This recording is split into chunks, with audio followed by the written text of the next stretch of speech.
ಐತಿಹಾಸಿಕ ದುಬಾರಿ ಮೌಲ್ಯ ಹೊಂದಿದ್ದ ಚಿನ್ನದ ಬೆಲೆ ಅದೇ ವೇಗದಲ್ಲಿ ಇಳಿಮುಖವಾಗಿದೆ. 1 ಪೌಂಡ್ ಚಿನ್ನದ ಧಾರಣೆ 70,000ಕ್ಕಿಂತ ಕಡಿಮೆಯಾಗಿರುವುದರಿಂದ ಚಿನ್ನ ಪಡೆಯುವವರ ಮುಖದಲ್ಲಿ ಹೂನಗೆ ಅರಳುವಂತಾಗಿದೆ. ಕಳೆದ ಕೆಲವು ತಿಂಗಳಿಂದ ಚಿನ್ನದ ಬೆಲೆ ಸಾರ್ವಕಾಲಿಕ ಗರಿಷ್ಠ ಮಟ್ಟ ತಲುಪಿತ್ತು. ಬೆಲೆ ಏರಿಕೆಯಿಂದಾಗಿ ಮಧ್ಯಮ ವರ್ಗದ ಜನರು ಚಿನ್ನಾಭರಣದ ಆಸೆಯನ್ನೇ ತೊರೆಯುವಂತಾಗಿತ್ತು. ಈ ಪರಿಸ್ಥಿತಿಯಲ್ಲಿ ಕಳೆದ 1 ವಾರದಿಂದ ಚಿನ್ನದ ಬೆಲೆ ಕುಸಿಯುತ್ತಿದೆ. ತಿಂಗಳ ನಂತರ ಚಿನ್ನದ ಬೆಲೆ ಮತ್ತೆ ಸಾರ್ವಕಾಲಿಕ 70,000 ರೂಪಾಯಿಗಳಿಗೆ ಇಳಿಯಲಿದೆ. ಅಕ್ಷಯ ತೃತೀಯದಿಂದ ನಿರಂತರವಾಗಿ ಇಳಿಕೆ ಕಾಣುತ್ತಿರುವ ಚಿನ್ನದ ಬೆಲೆ ಮತ್ತಷ್ಟು ಇಳಿಕೆಯಾಗುವ ಸಾಧ್ಯತೆ ಇದೆ ಎಂದು ಹೇಳಲಾಗುತ್ತಿದೆ. ಮುಂದಿನ ಕೆಲವು ದಿನಗಳಲ್ಲಿ ಚಿನ್ನದ ಬೆಲೆ ಇಳಿಕೆ ಮುಂದುವರಿಯಲಿದೆ ಎಂದು ಚಿನ್ನದ ವ್ಯಾಪಾರಿಗಳು ಹೇಳಿದ್ದಾರೆ. ಇದು ಚಿನ್ನ ಖರೀದಿಸಲು ಸುವರ್ಣ ಸಮಯವಾಗಿದೆ.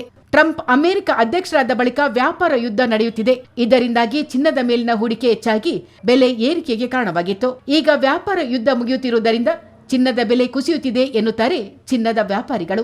ಷೇರು ಮಾರುಕಟ್ಟೆಯಲ್ಲಿ ಹೂಡಿಕೆ ಹೆಚ್ಚಿರುವುದರಿಂದ ಚಿನ್ನದ ಬೆಲೆ ಕುಸಿಯುತ್ತಿದೆ ಎಂದು ವ್ಯಾಪಾರಿಗಳು ಹೇಳುತ್ತಾರೆ. ಚಿನ್ನ ಖರೀದಿಸುವ ಬಗ್ಗೆ ಯೋಚಿಸುವವರಿಗೆ ಇದು ಒಳ್ಳೆಯ ಸಮಯ ಎಂಬುದು ಸುಳ್ಳಲ್ಲ.